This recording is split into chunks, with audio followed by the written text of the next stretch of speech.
Good morning बच्चों। आज हम क्लास के अंदर डिस्कस करने वाले हैं आपको यूनिट 2। ठीक है, यूनिट 2 आज स्टार्ट करेंगे। यूनिट 2 में प्लांट्स और एनिमल का स्ट्रक्चरल ऑर्गेनाइजेशन पढ़ेंगे। ठीक है, structural organisation of plants and animals, right. तो पहले प्लांट्स में आपके दो टॉपिक पढ़ाई होगी, मॉर्फोलॉजी एंड एनाटॉमी। ठीक है जी, कि कैसे प्लांट्स का बॉडी का स्ट्रक्चर तैयार हुआ है। उसी में हम प्लांट्स के टिश्यू के बारे में बात करेंगे और प्लांट्स की जितने भी एनाटॉमिकल एस्पेक्ट हैं उस पर डिस्कस करेंगे। ठीक है, अब हम जो जूलॉजी वाला पार्ट है उसमें चैप्टर 7 है स्ट्रक्चरल ऑर्गेनाइजेशन ऑफ एनिमल्स। तो एनिमल में दो तीन चीज पढ़ने हैं। सबसे पहले तो एनिमल का टिश्यू पढ़ना पड़ेगा, उसके बाद में अर्थवर्म, कॉकरोच और फ्रॉग है। तो हम देखेंगे कि अर्थवर्म और कॉकरोच तक ले चलेंगे। ठीक है, तो स्टार्ट करते हैं हम पहला topic animal tissue. Animal tissue जिस ब्रांच में पढ़ाई होगी उसको बोलते हैं हिस्टोलॉजी। और हिस्टोलॉजी हिस्टोस टर्म से बना है जिसका मतलब होता है टिश्यू। हिस्टोस का मतलब टिश्यू और लोगस बना है स्टडी। तो टिश्यू के स्टडी को हिस्टोलॉजी बोलते हैं। अब सवाल है टिश्यू किसको बोलते हैं, राइट। तो कहा कि जब कोई एक सेल किसी खास काम को करने में सक्षम नहीं होता, जैसे कोई एक आदमी एक काम को परफॉर्म नहीं कर पाता तो क्या करता है, 10 लोगों को बुलाता है कि भाई चलो ये टेबल है उठाकर लेके चलना है कहीं, राइट। तो उसी प्रकार से जब कोई एक टिश्यू, एक सेल किसी एक काम को परफॉर्म नहीं कर पाता तब अपने ही जैसे जिसकी ओरिजिन सेम हो उनको इकट्ठा करते हैं, ग्रुप करते हैं और तब परफॉर्म वो काम हो जाता है। ठीक है जी, तो कहा टिश्यू क्या हुआ, group of cells for specialised function and similar origin का, राइट। तो इसलिए हमने लिखा है इसमें एक group of cells having similar origin and specific function, इसको तो हम टिश्यू बोलते हैं। हमने यहाँ पे एक छोटा सा दर्शाया है कि एक सेल है जिनसे काम नहीं हुआ तब इन्होंने बहुत सारा इकट्ठा किया सेल को, तो group of cells for specialised function इसको हम बोलते हैं टिश्यू।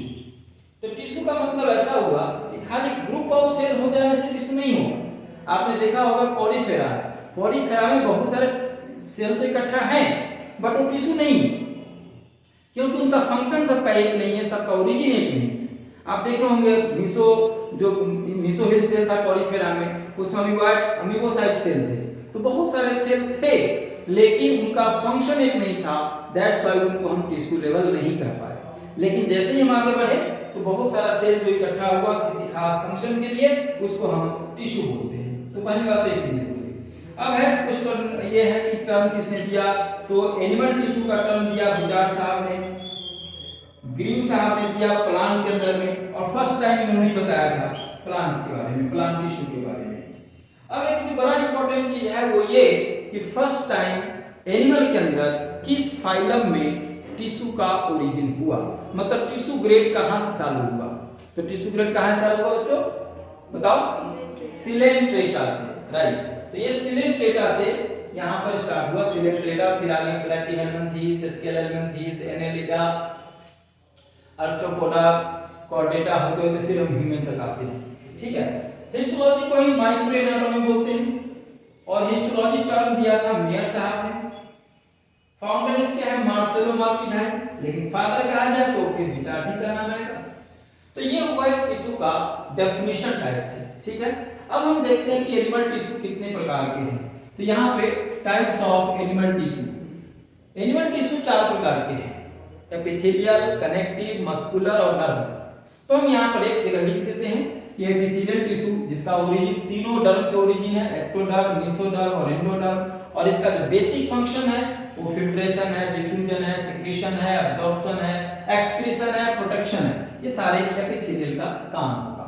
दूसरा है टिश्यू कनेक्टिव टिश्यू जो मेसोडर्मल ओरिजिन का है और इसका काम है कनेक्ट करना टिश्यू से टिश्यू को और ऑर्गन से ऑर्गन को, पूरे बॉडी को कनेक्ट करने वाले टिश्यू को बोलते हैं कनेक्टिव टिश्यू। तीसरे नंबर पे है मस्कुलर टिश्यू जो मेसोडर्मल ओरिजिन का है और इनका मेन काम है कॉन्ट्रैक्शन रिलैक्सेशन। आप देखिए ये चीक मसल्स है, यहाँ से लेंगे ये ऐसे कर लेंगे, आपकी पुतली है ऐसे खुलती है और बंद होती है, ठीक है। मसल्स का ही काम है कि कॉन्ट्रैक्शन रिलैक्सेशन करना।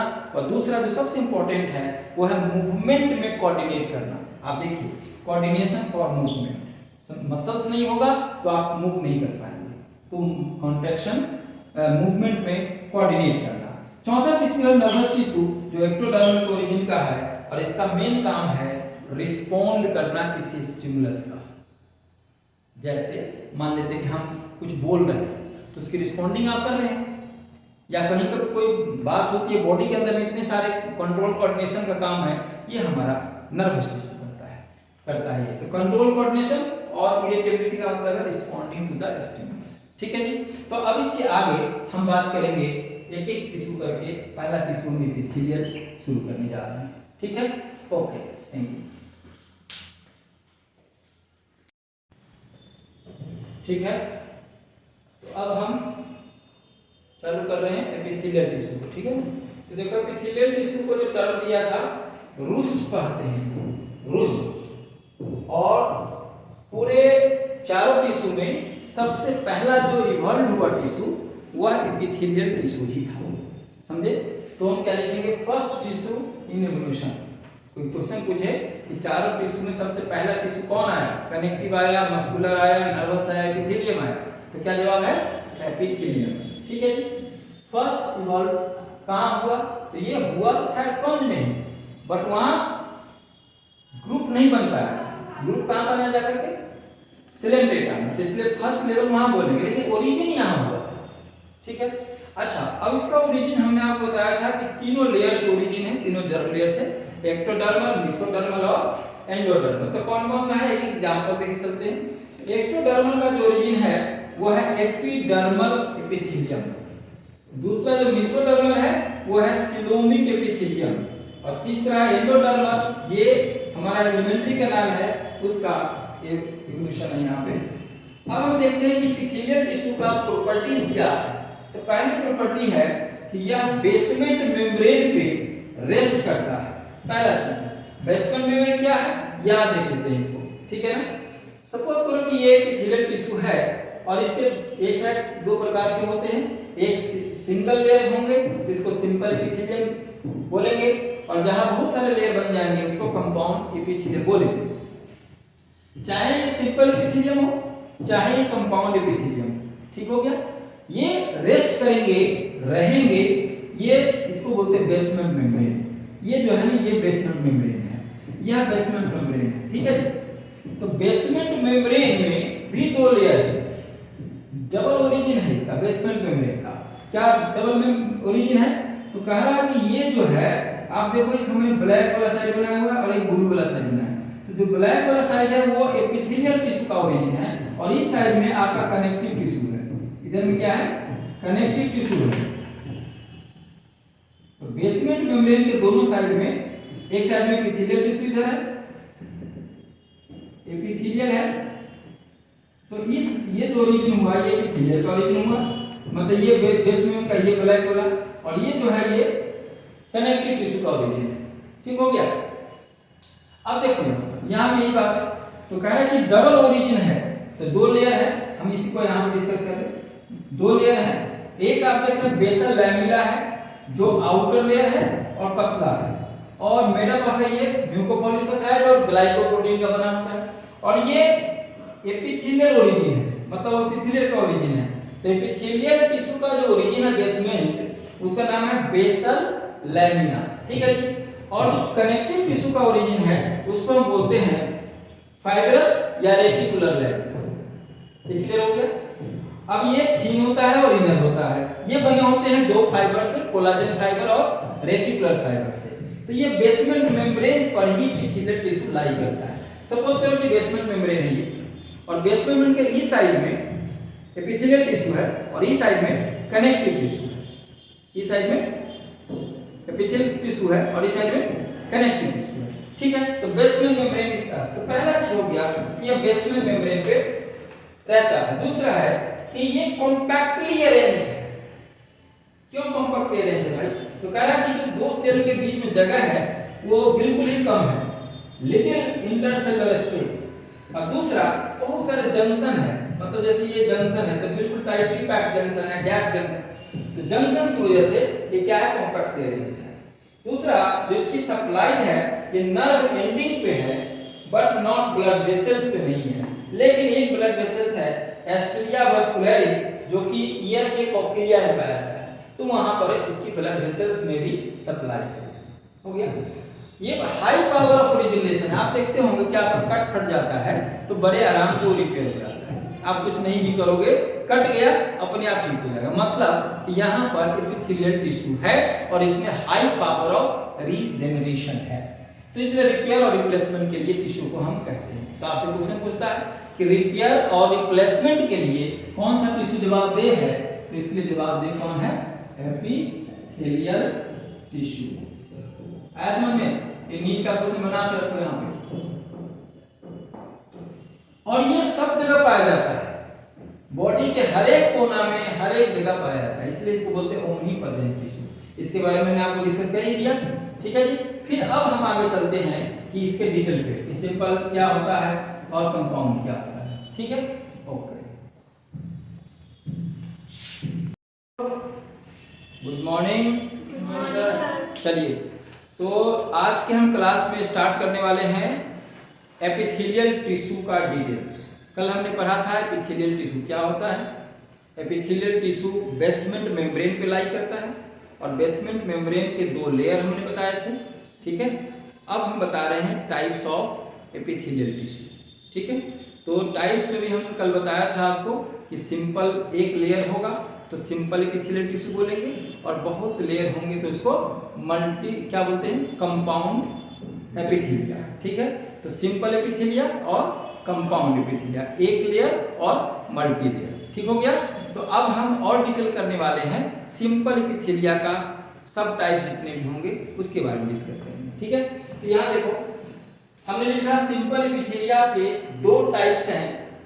पहला टाइप्स है ग्लैंडुलर एपिथेलिया, मतलब इसमें जितने भी आपके बॉडी में ग्लैंड्स है, ग्रंथियां हैं, वो सब का मेन बॉस कौन है, एपिथेलियल टिश्यू, मतलब सबके सब एपिथेलियल टिश्यू के बने होते हैं। तो पहली बात हुआ कि ये ग्लैंडुलर टिश्यू क्या करेगा, ये ग्लैंड्स बनाएंगे, और दूसरा ग्लैंड्स की लाइनिंग बनाएंगे, ग्लैंड्स बनाएंगे और ग्लैंड्स की लाइनिंग बनाएंगे। पहली बात ये होगी। ग्लैंड्स दो प्रकार के होते हैं, दो प्रकार के, एक है सिंगल सेल का बना हुआ ग्लैंड, उसको बोलेंगे यूनिसेलुलर ग्लैंड, मतलब single isolated column of cell, और ये एग्जांपल है गॉबलेट सेल जो इंटेस्टाइन के अंदर पाया जाता है। गॉबलेट सेल कैसा एग्जांपल है, यूनिसेलुलर का, ठीक हो गया। दूसरा मल्टीसेलुलर ग्लैंड्स है, इसमें बहुत सारे क्यूबॉइडल और कॉलमनार सेल, कभी देखेंगे कॉलम जैसा होगा, और क्यूबॉइडल शेप का जो सेल होगा उसका क्लस्टर है, उसका ग्रुप है। यह भी दो प्रकार के हैं, यह है ट्यूबुलर ग्लैंड और सैकुलर, एल्वियोलर या एसाइनल ग्लैंड, ये दो टाइप के होते हैं। तो मल्टीसेलुलर ग्लैंड्स के दो प्रकार हुए, एक ट्यूबुलर और एक सैकुलर। हम इसका डिटेल अभी करेंगे। आपको इसके पहले जो हम बता रहे हैं आपको कि दूसरा जो टाइप है वो है कवरिंग एपिथेलिया, तो कवर करेगा। तो कवरिंग एपिथेलिया के तीन टाइप हैं, स्क्वामस एपिथेलिया, क्यूबॉइडल एपिथेलिया और कॉलमनार एपिथेलिया, ठीक है। अब हम एक एक करके आपको इसका हम बताते हैं। सिंपल एपिथेलिया जो है प्रोटेक्शन के लिए ज्यादा काम नहीं करता, तो यहाँ पर एक लाइन हम लिख देते हैं, नॉट, मतलब प्रोटेक्शन के लिए, नॉट फॉर प्रोटेक्शन, प्रोटेक्शन से ज्यादा इसका ताल्लुक नहीं है। ये कवरिंग का काम करेगा और सिक्रीशन का काम करेगा। मेन दो काम है इसका, सिक्रीशन मतलब ग्लैंड्स को फॉर्मेशन करेगा और ये कवर करेगा हर चीज को, ठीक है जी। तो हम एक एक करके आपको इसके बारे में बताते हैं। अभी टाइप्स के बारे में डिटेल करते हैं, इसको ट्यूबुलर और सैकुलर के बारे में, ठीक है जी। ओके, चलो, हाँ ठीक है बच्चों। तो अब हम ट्यूबुलर और सैकुलर का डिटेल हमने आपको बताया था, अब करते हैं इसको, ठीक है। तो ट्यूबुलर ग्लैंड का मतलब क्या है और सैकुलर ग्लैंड के क्या मतलब है, सबसे पहली चीज देखेंगे, ठीक है ना। देखो कोई भी ग्लैंड है तो उसमें दो पार्ट है। कितने पार्ट है? दो पार्ट है। बोलिए, दो पार्ट है। कौन कौन? एक है किसी भी ग्लैंड का उसका सिक्रीटरी डक्ट और दूसरा है इसका सिक्रीटरी यूनिट। एक है सिक्रीटरी डक्ट और दूसरा है सिक्रीटरी यूनिट। ठीक है। अब सिक्रीटरी यूनिट किस प्रकार का है? अगर सिक्रीटरी यूनिट ट्यूब जैसा है, ये देख रहे हैं आप, ट्यूब जैसा है, और दूसरा ये सैक लाइक स्ट्रक्चर है, तो हम उसको बोलेंगे सैकुलर या एसाइनर बोलेंगे। ठीक है।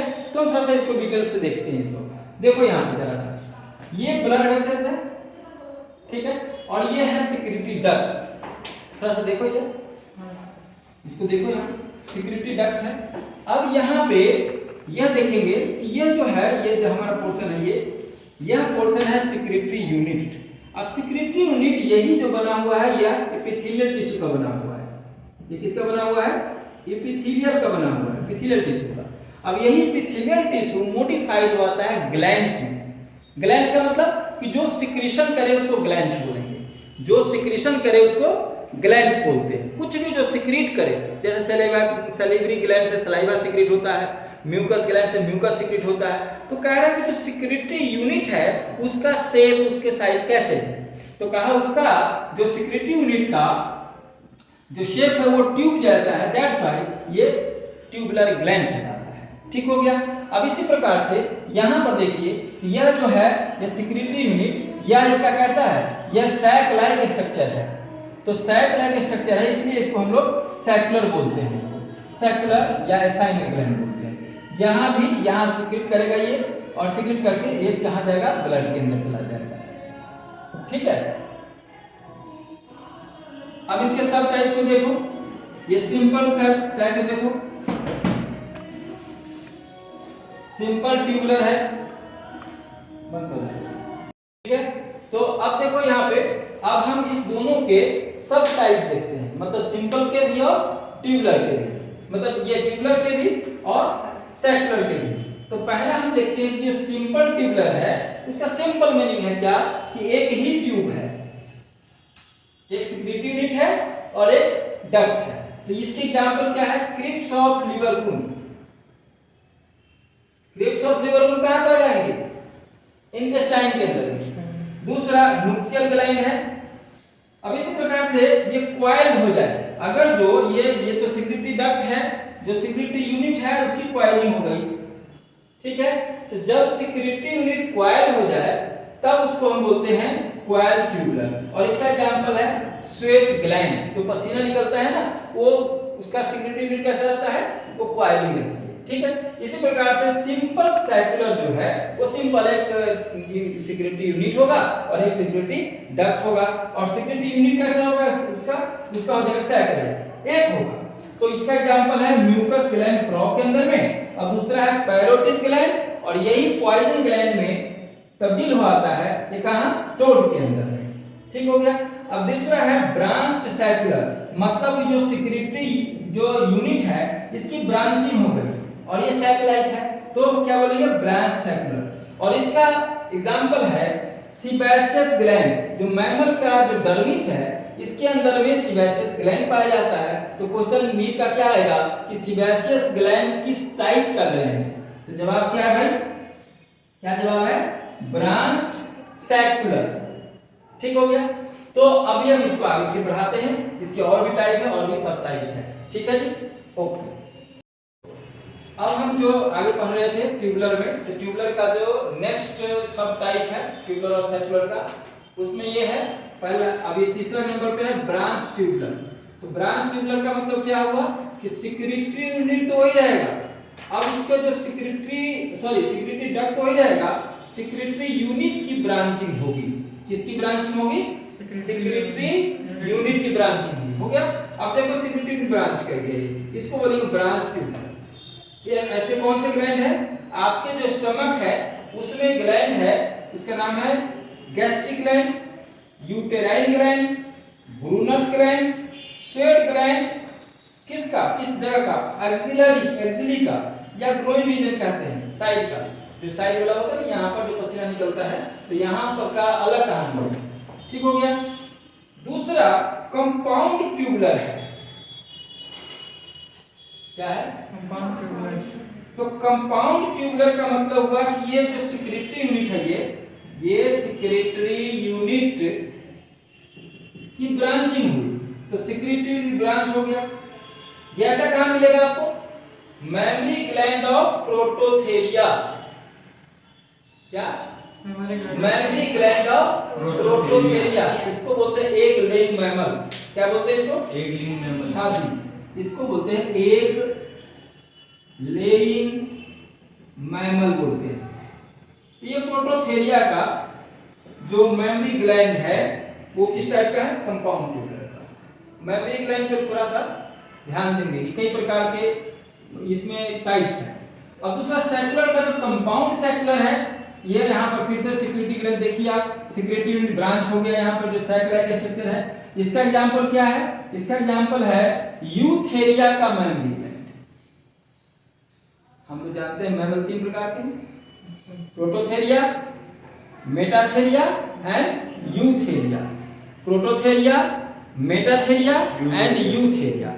तो यूथेरिया का जो मेमरी ग्लैंड है वो कंपाउंड सेक्युलर है, प्रोटोथेरिया का जो मेमरी ग्लैंड है वो कंपाउंड ट्यूबुलर है। ये बात क्लियर हो गई? अब आइए, अब कह रहा है कि कंपाउंड अगर दोनों का हो जाए, मतलब कि ट्यूबुलर भी ब्रांच हो जाए और सेक्युलर जो सेक्युलर वो भी ब्रांच हो जाए, तब क्या बनता है? तो इसको बोलते हैं compound tubular and secular gland.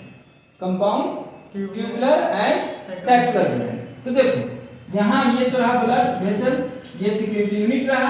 अब यहाँ से ब्रांचिंग हुई, तो ये जो है ये क्या है? ये ट्यूबुलर है, तो कंपाउंड ट्यूबुलर हो गया। अब इसमें ये ब्रांचिंग लग गई, ये क्या हो गया? कंपाउंड सेक्युलर हो गया। तो इसलिए कहा गया इसको compound tubular and secular. Most important thing कि इतना जो कॉम्प्लिकेटेड ग्लैंड बना वह कहाँ बना? पहला चीज पैरोटिड सैलिवरी ग्लैंड। आपको याद है सैलिवरी ग्लैंड के 3 टाइप्स हैं, तो उसमें 2-3 टाइप हमने सबलिंगुअल सबमैंडिबुलर देखा उधर, ठीक है, इससे पहले वाला में। अब आपको एक ग्लैंड है पैरोटिड ग्लैंड जो कान के नीचे होता है, ठीक है। वह सैलिवरी ग्लैंड जो पैरोटिड ग्लैंड है वो है कंपाउंड ट्यूबुलर सेक्युलर ग्लैंड, ठीक है। पैनक्रियाज, बार्थोलिन ग्लैंड फीमेल के रिप्रोडक्शन में होता है, कॉपर्स ग्लैंड मेल के अंदर में, और सबसे important memory gland of human. तो मेमरी ग्लैंड ह्यूमन का क्या हो गया? कंपाउंड ट्यूबुलर सेक्युलर ग्लैंड, ठीक हो गया जी। चलो अब इसके आगे ये तो हो गया हमारा कि जो सिक्रेटरी यूनिट और सिक्रेटरी जो सिक्रेटरी डक्ट और सिक्रेटरी यूनिट के आधार पर हमने बांटा ग्लैंड्स को। अब हम ग्लैंड्स के कुछ और टाइप्स देखते हैं, क्या क्या टाइप है उसको हम देखते हैं, ठीक है। आगे चलते हैं। अभी जैसे हम लोग बात कर रहे थे अभी ना कि ग्लैंड्स के बारे में बात कर रहे थे, तो ग्लैंड्स का हमने 2 टाइप देख लिया था, ट्यूबुलर सेक्युलर, और उसके भी डिफरेंट पार्ट्स देख लिए थे, सारे टाइप सब टाइप्स देख लिया था, सारे एग्जांपल सारे कॉन्सेप्ट उस पर हमारा क्लियर हो गया, ठीक हो गया। अब हम ग्लैंड्स का जो अदर टाइप्स है, जो डिफरेंट टाइप्स है, हम उसके बारे में बात करते हैं कि ग्लैंड्स को और भी पार्ट्स में डिवाइड किया गया और भी टाइप्स में डिवाइड किया गया है कई तरह के बेसिस पर। तो हमारा एक बेसिस है सिक्रीशन के नेचर के बेसिस पे, ठीक है जी, सिक्रीशन के नेचर के बेसिस पे। तो नेचर के बेसिस पे कहने का मतलब ये है कि पहला जो हमारा है वो है एक एक्सोक्राइन ग्लैंड। एक्सोक्राइन ग्लैंड कहते हैं उसे जो कि डक्टेड ग्लैंड है। जैसे आप देखो यहाँ पर ये है आपका ब्लड वेसल्स, ठीक हो गया, और ये है डक्ट, ये डक्ट है, ठीक है, दिस इज डक्ट, ये डक्ट है। अब डक्ट के आधार पे आप यहाँ अभी आपने देखा कि सिक्रीशन यहाँ होगा, तो ये सिक्रेटरी यूनिट है। तो ये सिक्रेटरी यूनिट से ध्यान देना यहाँ पे, जरा सा यहाँ ध्यान देना जरा सिक्रेटरी यूनिट्स पे। जैसे ये सिक्रेटरी यूनिट है, ध्यान देंगे सिक्रेटरी यूनिट के हमने कई टाइप देख लिए अभी, ट्यूबुलर और सेक्युलर। तो सिक्रेटरी यूनिट का जो सिक्रीशन है, यहाँ से सिक्रेट हुआ, यहाँ से सिक्रेट हुआ, यहाँ सिक्रेट हुआ, ये सिक्रीशन जो हुआ, ठीक है, ध्यान दो यहाँ। तो सिक्रीशन जो हुआ यहाँ पे, यह सिक्रीशन इस ब्लड वेसल्स में, ये ब्लड है हमारा, ब्लड में ये ब्लड है मान लो, तो इस ब्लड में ये सिक्रीशन को थोड़ा सा अलग अलग कलर कर देता हूँ मैं, तो उसका अच्छे से समझ में आएगा। ये सिक्रीशन है हमारा, ये सिक्रीशन इस सेल से हुआ है, एपिथेलियल से, और ये सिक्रीशन थोड़ा सा इसको देखो, ये सिक्रीशन इस डक्ट के थ्रू गया। Yes, this is very important. ये डक्ट है, ये क्या है? डक्ट है। तो डक्ट के थ्रू सिक्रीशन जा रहा है ब्लड के अंदर, डक्ट के थ्रू जा रहा है, इस डक्ट के थ्रू इस ब्लड में मिक्स हो रहा है, ठीक है, ब्लड में जा रहा है। तब इसको बोलेंगे हम लोग डक्टेड ग्लैंड या एक्सोक्राइन ग्लैंड। और ये जो सिक्रीशन जो होगा, वो सिक्रीशन क्या क्या होगा? एंजाइम हो सकता है, मिल्क हो सकता है मेमरी ग्लैंड से, सीवेसियस से तेल निकल सकता है, चेहरे पर निकलता है, बाइल आपको गॉल ब्लैडर से निकलता है, टीयर सॉरी गॉल ब्लैडर से नहीं निकलता, ये लीवर से निकलता है, स्टोर होता है गॉल ब्लैडर में, आंख से, लैक्रिमल ग्लैंड से, पसीना, ये सब आप देखें। तो ये है डक्टेड, ये डक्टेड ग्लैंड, ठीक हो गया। अब दूसरा कह रहा है कि जहां पर सिक्रीशन बिना डक्ट के होगा, मतलब ये हुआ कि यहां देखो, यहां समझना पड़ेगा इसको कि ये ब्लड वेसल्स है, ठीक है जी, ये ब्लड वेसल्स है। और अभी डक्टेड हमने क्या किया कि यहां पर डक्टेड था ये हमारा, ठीक है, और यहां पर सिक्रेटरी यूनिट ऐसे था हमारा, ठीक है। तो ये सिक्रेटरी यूनिट, ये डक्ट अब नहीं है, ये डक्ट खत्म हो गया, ये डक्ट खत्म हो गया, डायरेक्ट हमारा सिक्रेटरी यूनिट इसी में आ गया, और यहां पर ये हमारा सिक्रेटरी यूनिट हो गया, ठीक हो गया। और दिस इज सिक्रेटरी यूनिट। और इसके सिक्रेटरी यूनिट में ये क्या है? ये एपिथेलियल टिश्यू का लेयर है, ध्यान दो यहां पे, ये क्या है? ये ध्यान दो, यहां सिक्रेटरी यूनिट है ये, और एपिथेलियल टिश्यू का लेयर, यही एपिथेलियल टिश्यू है, एपिथेलियल का लेयर है ये। और यहां से यह सिक्रीशन आया, यहां सपोज करें कि ये सिक्रीशन आया, मैं थोड़ा अलग कलर से और बताता हूं इसको। ये सिक्रीशन जो आया वो आया आपका ये सिक्रीशन आया यहाँ, ये दिस इज द सिक्रीशन, ये सिक्रीशन आया ब्लू कलर से। और ये सिक्रीशन बिना डक्ट के, विदाउट डक्ट, ये डायरेक्ट, ये ब्लड वेसल्स है, ये ब्लड है, मान लो ये ब्लड वेसल्स है, ये ब्लड वेसल्स है। तो ये ब्लड के अंदर में ये सिक्रीशन डायरेक्ट एंट्री करेगा विदाउट एनी डक्ट, समझे। तो जितने भी हार्मोन है वो सब के सब हार्मोन ब्लड के अंदर में डायरेक्टली इंटर करते हैं। तो ये सिक्रीशन क्या है? ये हार्मोन हो सकते हैं, मैक्सिमम जो होता है मोस्ट ऑफ द हार्मोन वो एंडोक्राइन ग्लैंड का सिक्रीशन है, समझे। तो ये हो गया हार्मोन रिलीजिंग ग्लैंड जितने भी हैं, थायराइड है, पिट्यूटरी है, एड्रिनल है, जितने भी एंडोक्राइन ग्लैंड आप देख रहे हैं वो सब का सिक्रीशन डायरेक्ट ब्लड में जाता है, और डक्ट नहीं है, that's why it is called endocrine gland. Clear हो गया? अच्छा, अब कह रहा है कि कुछ हमारे बॉडी में ऐसे ग्लैंड हैं जो एक्सोक्राइन भी है और एंडोक्राइन भी है, उसको बोलते हैं हम लोग हेटेरोक्राइन ग्लैंड, या उसी को बोलते हैं मिक्स्ड ग्लैंड, जिसमें बोथ है, एंडोक्राइन भी, बोथ का मतलब क्या हुआ? एक्सोक्राइन पार्ट और एंडोक्राइन पार्ट, ये दोनों ही पार्ट होंगे, एक्सोक्राइन और एंडोक्राइन। जैसे पैनक्रियाज में आप सुनते होंगे कि पैनक्रिएटिक लाइपेज है ना, एंजाइम हो गया। और पैनक्रियाज का एक पार्ट है आइलेट ऑफ लंगरहैंस, जिसमें अल्फा, बीटा, डेल्टा, ये सब गामा सेल होते हैं। बीटा सेल से निकलता है इंसुलिन, अल्फा सेल से निकलता है ग्लूकागॉन जो भूख को इंडिकेट करता है ना। तो कहा कि ये ऐसे ग्लैंड है, लीवर से निकलता है, गोनैड्स है, टेस्टिस और ओवरी, यहाँ से किडनी, आप पढ़िएगा जब हम ब्लड का पढ़ाएंगे तो उसमें आप पढ़िएगा एरिथ्रोपोएटिन, एक हार्मोन है जो किडनी से निकलता है, ठीक है ना। बाकी और भी हार्मोन है, गट एलिमेंट्री का नाम में बहुत सारे इंटेस्टाइन के अंदर में हार्मोन निकलेंगे, एंजाइम तो निकलते ही निकलते हैं, हार्मोन भी निकलते हैं। तो इतने सारे जो है मिक्स ग्लैंड है, ठीक है। सो ये जो टाइप हुआ, ये टाइप हुआ नेचर ऑफ सिक्रीशन के आधार पे। किसके आधार पे? नेचर ऑफ सिक्रीशन के आधार पे। क्लियर हो गया? अब आइए जो नेक्स्ट ग्लैंड का टाइप है वो है मोड ऑफ सिक्रीशन के आधार पे। मोड ऑफ सिक्रीशन कैसे निकलता है? तो मोड ऑफ सिक्रीशन में तीन टाइप हम लेते हैं। पहला है मेरोक्राइन ग्लैंड, पहला है मेरोक्राइन ग्लैंड, बोलते रहो पत्नी, merocrine gland. Secretion released by diffusion, yes, secretion कैसे आएगा? डिफ्यूज करके आएगा, डिफ्यूजन के थ्रू सिक्रीशन होगा, ठीक है, डिफ्यूजन के थ्रू। जैसे ये सेल है, देखो यहाँ ये सेल है, आप यहाँ पे देखो, गौर से देखो, ये सेल है, ये सेल है, और इस सेल के अंदर में छोटे छोटे पोर्स होंगे प्लाज्मा मेम्ब्रेन में। तो ये डिफ्यूज करके, ये सिक्रीशन है, ये डिफ्यूज करके यहाँ सिक्रीशन आया, समझे ना। ये सिक्रीशन जो आया बाय डिफ्यूजन है, इसलिए मैंने यहाँ लिखा डिफ्यूजन। और ये है कहाँ? आप देखो, आपके माउथ में हमेशा सलाइवा सिक्रीट होता है, आपके माउथ में जो सलाइवा सिक्रीट होता है वो बाय डिफ्यूजन आ रहा है, समझे? तो इसलिए salivary gland, intestinal gland, sweat gland. सोचो ना पसीना कैसे आ गया आपके इस ग्लैंड से, बाहर में पसीना आ गया। 10 मिनट आपको गर्मी नहीं लगती है कि तेरा चेहरा पसीना पसीना होता है, तो ये क्या हुआ? डिफ्यूजन के थ्रू आया। तो स्वेट ग्लैंड पैनक्रियाज से भी डिफ्यूजन में आता है। तो ये आप याद रखेंगे कि मेरोक्राइन के पार्ट में आएगा, टाइप्स में आएगा। दूसरा है हमारा एपोक्राइन, नाम से लगता है एपो मतलब एपिकल पार्ट, मतलब कि ये जो सेल है इसके जो एपिकल वाला पार्ट है यह टूटेगा और तब जाकर के यहाँ से फूट करके ये निकलेगा सिक्रीशन, ठीक है? तो apical part of cell with secretion, और इसका एग्जांपल है मेमरी ग्लैंड, दूध निकलता है उससे बाहर वाले पोर्शन से, और कुछ जो हमारे ग्रोइंग रीजन में है, जो एक्सिली में है, जो स्वेट ग्लैंड, वहां से भी इसी प्रकार के टूट करके एपिकल वाला पार्ट स्वेट ग्लैंड बनाते हैं।